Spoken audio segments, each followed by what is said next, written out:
साजे कि आपको क्या लगता है कि सरकार की मजबूरी क्या होगी कि एक के बाद एक लगातार सरकार पीछे कदम हटाती हुई नजर आ रही है? मजबूरी क्या है ऐसी? मजबूरी ये है कि अब मोदी जी कमजोर हो चुके हैं। मजबूरी ये है कि अभी-अभी 4 राज्यों में चुनाव आ रहे हैं। वन नेशन वन इलेक्शन की बात करने वाला एक साथ 4 राज्यों में चुनाव भी नहीं करवा रहा है। इतनी ताकत भी नहीं बची है। मतलब ये कि मोदी सरकार जो थी वो अभी एनडीए हो गई है, अपाहिज सरकार बन गई है, बैसाखियों वाली सरकार बन गई है, 240 में सिमट गई है, जो कहती थी कि 400 लाएंगे, संविधान खत्म करेंगे, आरक्षण खत्म करेंगे। तो अब सिर्फ ये लिटरल एंट्री वापस नहीं की गई है। देखिए पिछले 15 दिन के अंदर अगर आप ऑब्जर्व करें तो एक के बाद एक, बैक टू बैक 3 यानी कि 3 बड़े-बड़े बिल्स, 3 बड़ी-बड़ी जो इन्होंने डिसीजन लिए थे, इनको वापस करना पड़ा। जब अखिलेश यादव से लेकर, मायावती से लेकर, कांग्रेस से लेकर राहुल गांधी जैसे विपक्ष के, प्रतिपक्ष के, देश के सबसे बड़े नेता से लेकर सबने जब इसका विरोध किया, उनकी खुद की अंदर की सहयोगी पार्टियों ने विरोध किया, नीतीश कुमार ने विरोध किया, चिराग पासवान ने विरोध किया, सबने विरोध किया, तब इन्हें लगा कि अब ये आंदोलन बहुत बड़ा होगा। और देखिए इसमें तो नुकसान सिर्फ एससी, एसटी, ओबीसी का भी नहीं होता है। लोग क्या कहते हैं, जो सवर्ण लोग हैं, जो उच्च जाति के लोग हैं, जो आरक्षण में नहीं आते, वो लोग क्या कहते थे कि ये जो आरक्षण दिया जाता है इसकी वजह से हमें भी नुकसान हो रहा है। लेकिन ये लेटरल एंट्री की नौकरियों की वजह से तो सबको नुकसान हो रहा है।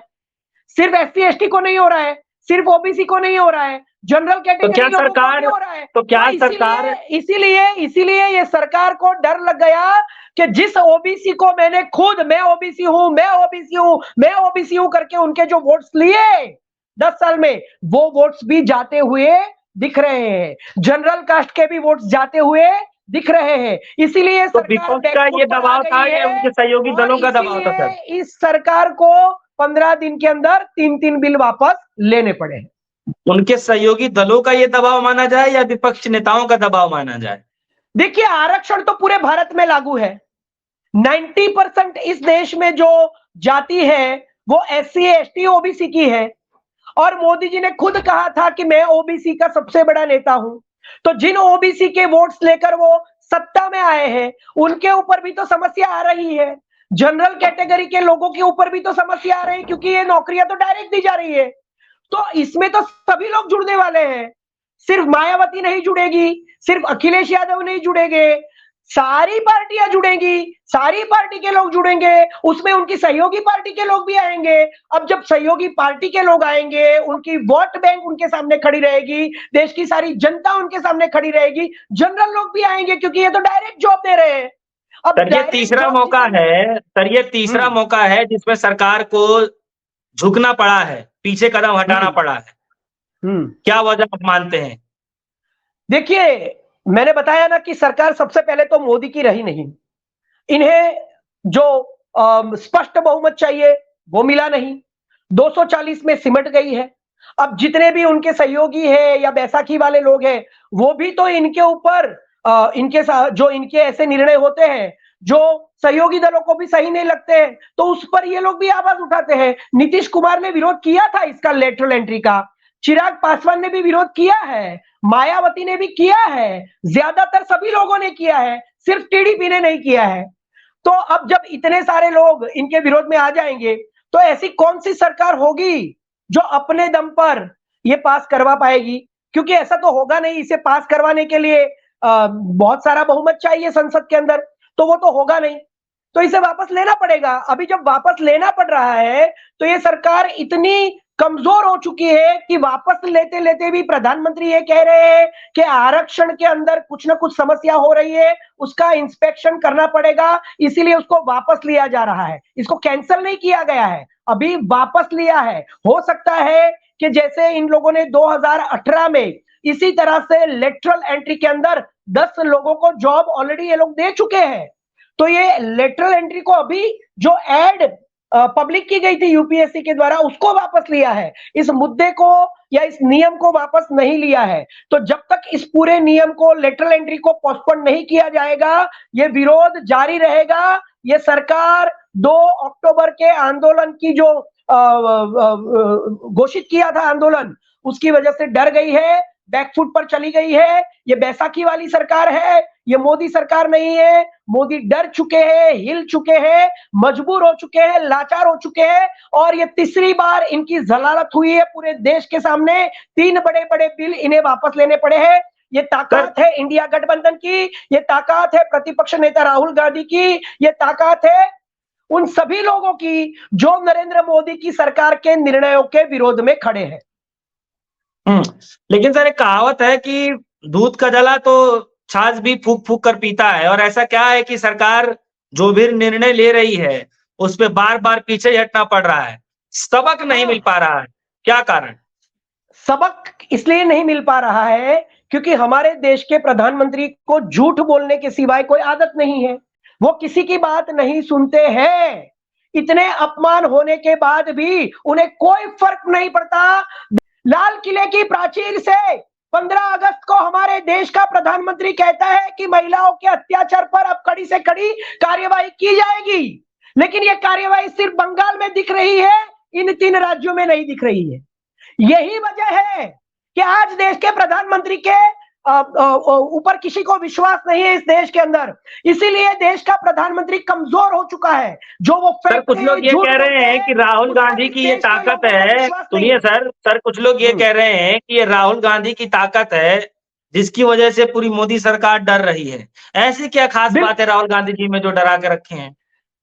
राहुल गांधी में क्या खास बात है, ये तो भारत जोड़ो यात्रा से राहुल गांधी ने साबित कर दिया है कि जब राहुल गांधी इस देश के बीचों बीच रास्तों के ऊपर निकलते हैं तो इस देश की जनता बिना कोई लालच, बिना कोई पैसे, बिना कोई फायदा, बिना कोई सरकार की तरफ से या कांग्रेस की तरफ से किसी भी प्रकार के लाभ नहीं मिलने पर भी इस देश के लाखों करोड़ों लोग राहुल गांधी की भारत जोड़ो यात्रा और भारत न्याय यात्रा में जुड़े हैं। यह सबसे बड़ा सबूत है। हिंडनबर्ग के दोनों रिपोर्ट्स पर राहुल गांधी ने संसद में मुखरता से अपनी बात रखी है और आज भी उस मुद्दे को लेकर वो लड़ रहे हैं। उनकी सांसदी खत्म होने के बाद भी वो डरे नहीं। उन्होंने पब्लिक में जाकर कहा कि मेरा सब कुछ छीन लो, मेरा संसद का जो पोस्ट है वो आप छीन लो, मुझे आप काम नहीं करने दो, मेरे घर पे ईडी भेज दो, मेरे घर पे सारी एजेंसीज भेज दो, मुझे जेल की सलाखों के पीछे डाल दो, मैं मेरा काम करता रहूंगा। अब ये राहुल गांधी वो राहुल गांधी नहीं है जिसको बदनाम करने के लिए आपने लाखों करोड़ों रुपए इस देश के 10 साल में आपकी आईटी सेल के द्वारा, गोदी मीडिया के द्वारा खर्च किए। राहुल गांधी ने अपना कॉन्फिडेंस इस तरह से दिखाया कि देश की 28 बड़ी बड़ी पार्टियां आज राहुल गांधी के साथ खड़ी है। संसद में राहुल गांधी एक आवाज करते हैं तो देश की 28 बड़ी बड़ी पार्टियां के सारे बड़े बड़े नेता, लीडर्स, मुख्यमंत्री से लेकर सारे बड़े नेता जो 30-30, 40-40 साल से राजनीति में कार्यरत है, वो सभी बड़े नेता राहुल गांधी के पीछे खड़े हो जाते हैं और इस देश की जनता भी राहुल गांधी के साथ खड़ी हो जाती है। देश के लाल किले की प्राचीर पर प्रधानमंत्री जाते हैं भाषण देने, उन्हें कोई नहीं देखता है सोशल मीडिया में, लेकिन सिर्फ राहुल गांधी लाल किले में अपनी एंट्री कर ले तो राहुल गांधी को देखने के लिए इस देश की लाखों करोड़ों जनता हर सोशल मीडिया पर जिस पर वो कार्यरत है, इस देश की जनता वहां पर राहुल गांधी को देखती है। लाखों करोड़ों लोग आज इस देश के प्रधानमंत्री को तीसरी टर्म में नहीं देख रहे हैं, देश के प्रधानमंत्री की बातों पर विश्वास नहीं कर रहे हैं। भ्रष्टाचारियों की बात करने वाला देश का प्रधानमंत्री ने पूरी भारतीय जनता पार्टी में इतने भ्रष्टाचारियों को इनविटेशन दिया है और सबको क्लीन चिट दिलवाई है। इसलिए इस देश की जनता के खिलाफ संविधान को खत्म करने के लिए, आरक्षण को खत्म करने के लिए ये जितने भी बिल लाए गए, चाहे वो ब्रॉडकास्टिंग बिल हो, चाहे वो वक्फ बोर्ड का बिल हो, चाहे ये लेटरल एंट्री की बात हो, ये सारी चीजें उन्हें वापस लेनी पड़ी है। ये दिखाती है कि ये राहुल गांधी की ताकत है, प्रतिपक्ष के नेता की ताकत है, इंडिया गठबंधन की ताकत है और देश की जनता इनको पसंद करती है, देश के राहुल गांधी को पसंद करती है। इसीलिए ये आज हश्र हुआ है इस देश के प्रधानमंत्री का। यही राहुल गांधी की ताकत है, क्योंकि जो सत्य के साथ लड़ते हैं। पिछले 10 साल में नरेंद्र मोदी ने जो अपनी मनमानी की, तानाशाही की सरकार चलाई है, जिसकी वजह से आज उनके खुद की पार्टी में भी 2 हिस्से हो चुके हैं। क्या राहुल गांधी जी की इमेज प्रधानमंत्री मोदी जी के सामने अब जो 10 साल पहले थी, क्या अब इंक्रीज हुआ है, कुछ बढ़ोतरी हुई है? आप देख पा रहे हैं राहुल गांधी जी की छवि में, चाहे उस लोकप्रियता के अंदर? देखिए, राहुल गांधी की छवि पहले से ही अच्छी थी। उनकी छवि को कभी भी किसी दूसरी पार्टी के लोगों ने, दूसरी पार्टी के नेताओं ने, कभी भी इस देश की जनता ने कभी खराब नहीं किया। 2014 के बाद यह षड्यंत्र शुरू हुआ, नरेंद्र मोदी के आने के बाद, क्योंकि नरेंद्र मोदी एक इतना डरपोक व्यक्ति है, जो इस देश का प्रधानमंत्री बना तो उसे यह पता चल गया था कि जवाहरलाल नेहरू, इंदिरा गांधी, राजीव गांधी, सोनिया गांधी का खून ही एक ऐसा खून है जो मेरे सामने कॉम्पिटिटर बन के खड़ा रह सकता है। और 10 साल के बाद यह सबूत है कि आज देश के अंदर, इस देश के प्रधानमंत्री और गृह मंत्री के सामने, 2 गुजरातियों की लॉबी के सामने सिर्फ एक ही आवाज संसद में मुखरता से गूंजती है। तो इसीलिए 2014 से पहले से ही इन लोगों ने आईटी सेल का मिसयूज करके, सोशल मीडिया का मिसयूज करके, गोदी मीडिया को खरीद कर, ऐसी बहुत सारी चैनल है जहां पर अच्छे अच्छे पत्रकार काम करते थे, रवीश कुमार, पुण्य प्रसून वाजपेयी, अभिषार शर्मा, इन लोगों को नौकरियों से निकालकर, वो चैनल खरीदकर आज 80% मीडिया अदानी और अंबानी का है। उस अदानी अंबानी मीडिया पर और भारतीय जनता पार्टी की सोशल मीडिया पर 2014 से राहुल गांधी की इमेज को खराब करने का षड्यंत्र किया गया है। लेकिन सच के सामने इतने बड़े झूठ भी फेल हो चुके हैं। राहुल गांधी की इमेज 2014 में भी अच्छी थी, 2024 में भी उतनी ही ट्रांसपेरेंट है, पारदर्शी है, सच्चाई के साथ खड़े रहने वाले नेता है। इनका सारा झूठ का, पाप का घड़ा, गुब्बारा फूट चुका है और राहुल गांधी आज इस देश के सबसे बड़े नेता बन चुके हैं। यह हकीकत है, इसे कोई एक्सेप्ट करे या ना करे। चलिए, ये पहली दफा नहीं है जब सरकार को पीछे कदम हटाना पड़ा है।